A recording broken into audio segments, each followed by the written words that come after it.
It's in the air and 6. That wasn't a bad ball, it was just a super shot. Hi there, welcome back to another exciting video from Irrational Gamer.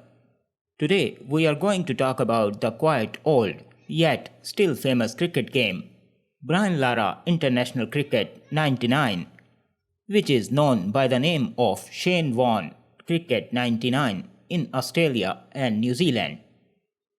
We are going to take a deep look into the game and see why it is still popular even today. If you are new to Irrational Gamer, make sure you subscribe and hit that bell icon so you don't miss future videos from Irrational Gamer.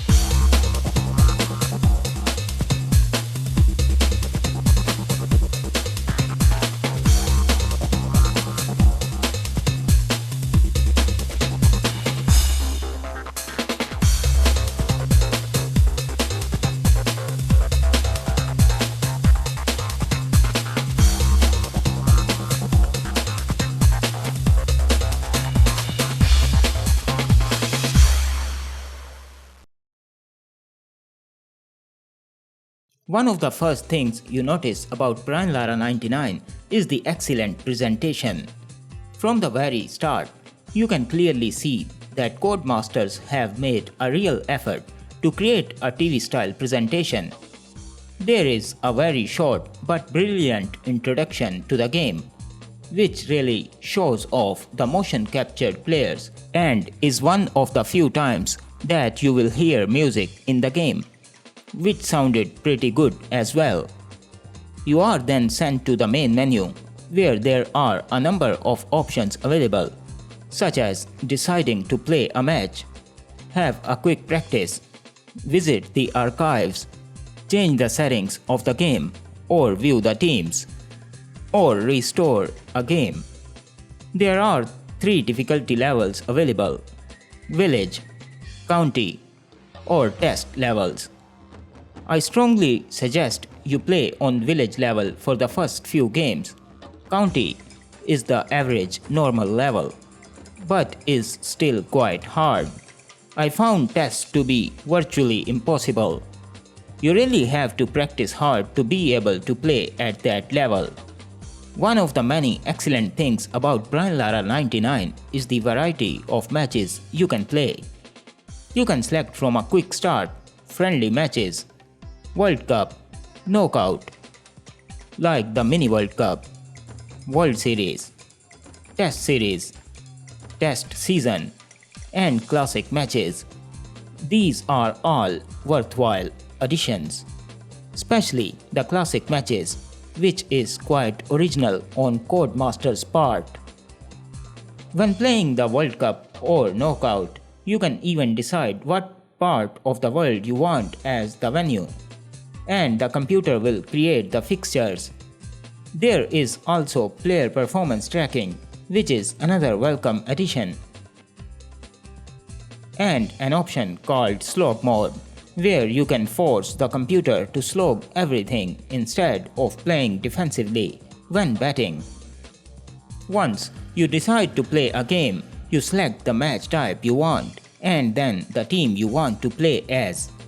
There are 9 test nations to choose from plus 6 non-test playing nations. In the World Cup and knockout tournaments, you can choose more than one team to play with. So, if you are a die-hard Aussie fan, you can play as Australia, but can also try and carry the West Indies win the World Cup. You select your team of 11 players out of a squad of 20. The presentation of the game is second to none. The menu screens are very well done, and the blue backdrop makes the game look as good as TV standard graphics. The options are well set out, and I had no trouble in terms of finding my way around. As mentioned before, the intro is excellent but slightly too short. However, I have to say now that the graphics, although they do look good by PlayStation standards, really do remind me of the VGA days of PCs. The presentation graphics are very good, and the in-game graphics are also pretty good. The stadiums generally look impressive apart from being pretty blocky. The players look terrific, and there are several types of players such as blonde and brown haired players, white, brown, and black skinned players. There is a lack of personalized looks, however, such as the lack of height, weight, etc. The uniforms look good, especially the ODI uniforms that appear to be modeled after the 1996 World Cup uniforms. The pitch and outfield look awesome, and it is great to see the outfield look a more yellowish color under floodlights. The crowd look shocking, but that cannot really be helped, although the 3DFX crowds do not look that bad. Also, the players sometimes walk right through one another, which can look pretty awful. Overall, the graphics in Brian Lara 99 are about as good as you are going to find in a PlayStation 1 or PC sports game released in 1999. The sound in Brian Lara 99 is right up there with EA Sports FIFA Soccer series.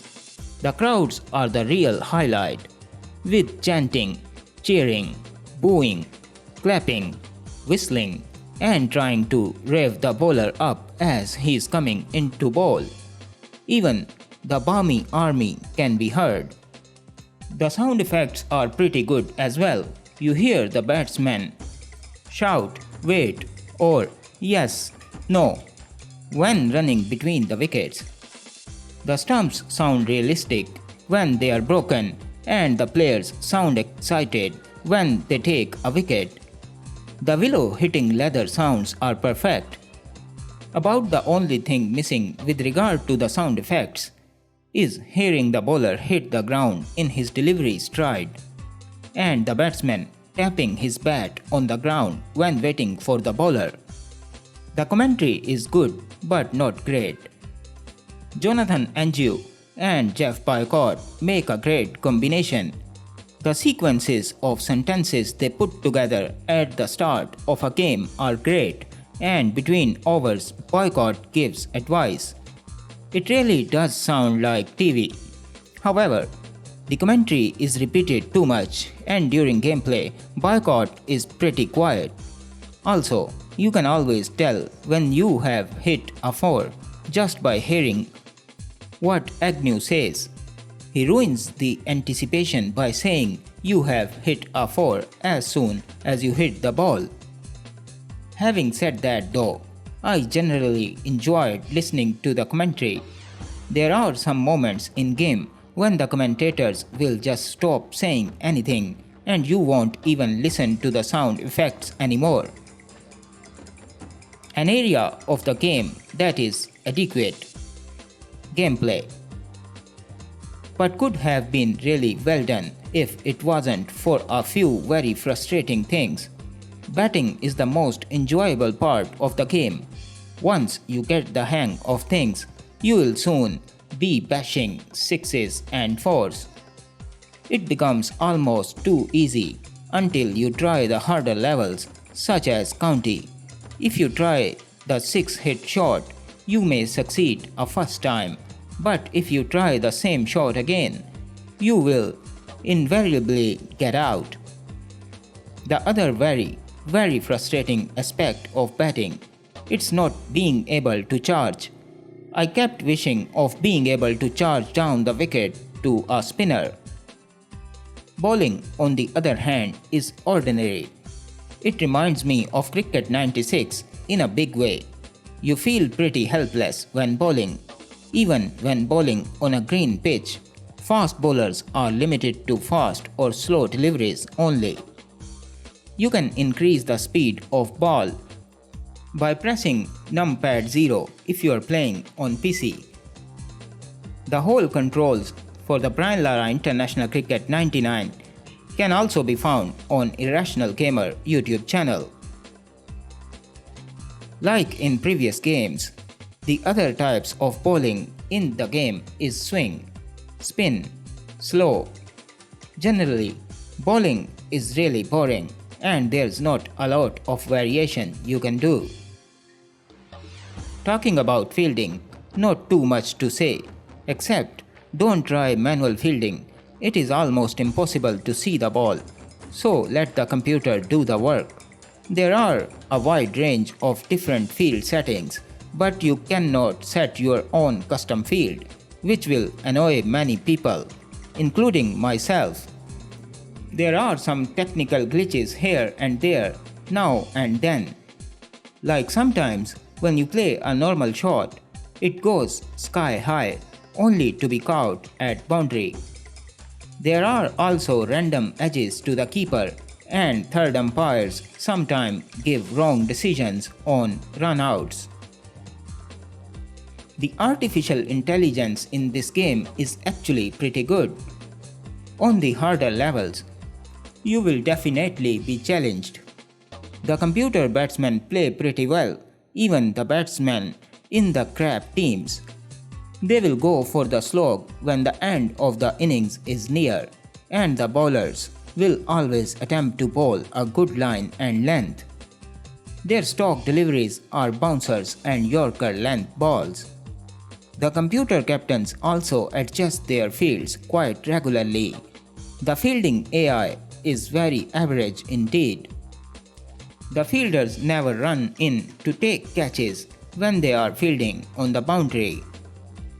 The motion capturing of the players is excellent and really enhances the realism and enjoyment of the game. Everything from dives to batting strokes, several different bowling actions, batsmen practicing their shots, fielders warming up and stretching. It's all there, apart from the batsman acknowledging the crowd with his bat when he scores a 50 or 100. The 46 stadiums are generally pretty accurate. Another flaw in the game is the umpire decisions. There are some very good decisions, but some LBW and third umpire decisions will make you swear your head off for a few minutes. Also, fielders always throw the ball right over the stumps.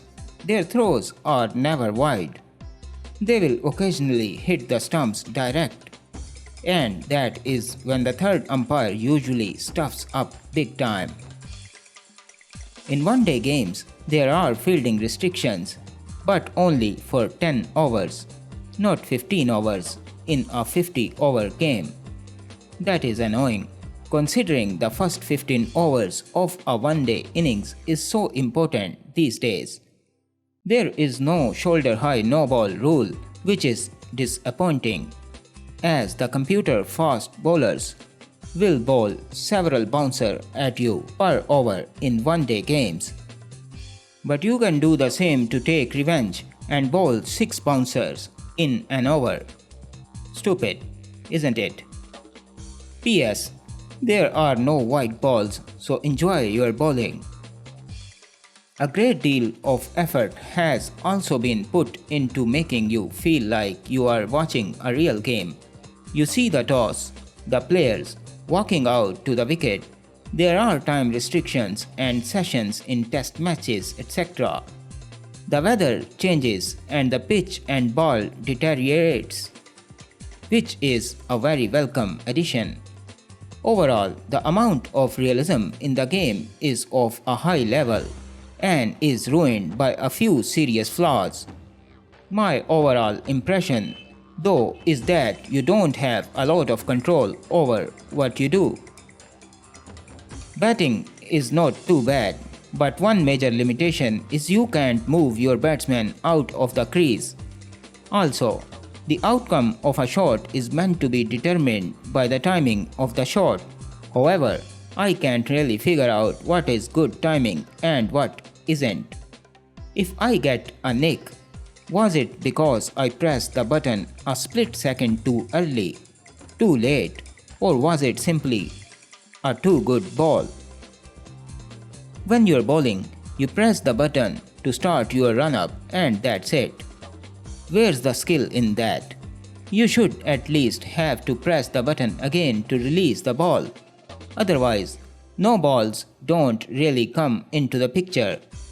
It just feels like you are watching someone else bowl the ball rather than doing it yourself. As with batting, when you get a wicket or get hit for a boundary, you can't be sure if it was your fault or not. Did you overpitch or bowl it too short? Or was the batsman simply too good? I was thinking how the above complaints could be addressed, and I thought it would be interesting if they incorporated the popular 3-click method used in golf games. I like the idea of a power bar or something similar where you can see if your timing was spot on or a little off. That way, it would involve more skill, and you can see what you did right or wrong. After having played Cricket 2002 for a week now, going back to Brian Lara 99 was like, well, going back a few years in time. The graphics were what you expect from a PS1 game, with some terrible textures and the classic jumble of colors crowd standing out. The sound was good, with the solid thwack of the bat making contact with ball sounding realistic. The gameplay was really what made this game a winner, with semi-realistic scores on the county mode. Although, at the start of the innings, you can take 20 plus runs an over with ease. All in all, this really was the king of arcade cricket games. Till Cricket 2002 hit the scene, I still prefer EA Cricket 2002 over this one. The attempt by Codemasters to make the game look and feel like a game on TV is apparent. However, the lack of an editing facility to create edit players and teams is a serious loss in terms of replayability, as the squads are outdated. But don't worry, as you can download the Brian Lara International Cricket 99's player editor, teams editor, lineup and strokes editors from Irrational Gamer YouTube channel. There are also no graphical displays such as wagon wheels and worms.